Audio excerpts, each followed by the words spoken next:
बिस्मिल्लाहिर्रहमानिर्रहीम। अस्सलामुअलैकुम नाज़रीन, लेटेस्ट अपडेट में खुशामदीद ख़वातीन हज़रात। और यहाँ पर आपको अहम खबर देते चलें। कराची शहर से आई है बहुत ही ज़बरदस्त खबर और सिंध हुकूमत ने कराची की ताजिर बरादरी के लिए एक बार फिर से बड़ी खुशखबरी सुना दी। ख़वातीन हज़रात, आपको बताते चलें जो कराची के अंदर नया ऐलान किया गया है वो ताजिर बरादरी के हवाले से है।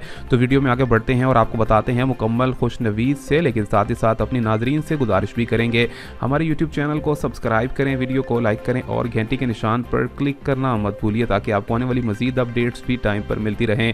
ख़वातीन और हज़रात, याद रखा जाए कि कोरोना वायरस के बढ़ते हुए केसेस के पेश नज़र कराची में जुज़वी तौर पर जुम्मे के रोज़ भी कारोबारी मराकिज़ बंद रखने से मुतल्लिक ऐलान कर दिया गया था, लेकिन यहाँ पर फ़िलहाल नया ऐलान किया गया है कि पाबंदी को हटा दिया गया है कराची से। और जी हाँ ख़वातीन और हज़रात, ताजिर बरादरी के लिए यहाँ पर बहुत ही खुशखबरी है कि वो अब जुम्मे के दिन भी कारोबारी मराकिज़ खोल सकेंगे, जबकि यहाँ पर कहा गया है कि आइंदा आने वाले कुछ दिनों में मज़ीद ऐलानात भी किए जा सकते हैं कोरोना वायरस के पेश नज़र। और कुछ इलाकों के अंदर कोरोना वायरस की बुनियाद पर यहाँ पर जुज़वी तौर पर लॉकडाउन भी लगाया गया है, कुछ गलियों में, मलीर के इलाके में और नॉर्थ नाज़माबाद में। और इसी के साथ साथ मुहाजिर कॉलोनी के साथ साथ कुछ मॉडल कॉलोनी के भी ऐसे इलाके हैं जहाँ पर कोरोना के कुछ केसेस मौजूद हैं। ताहम यहाँ पर यह कहा गया है कारोबारी मराकिज़ को अब जुमे के रोज़ बंद नहीं किया जाएगा जब तक नया नोटिफिकेशन नहीं आता। इसी खबर पर अमल किया जाएगा और मिलेंगे आपसे नई वीडियो में, तब तक के लिए अल्लाह हाफिज़।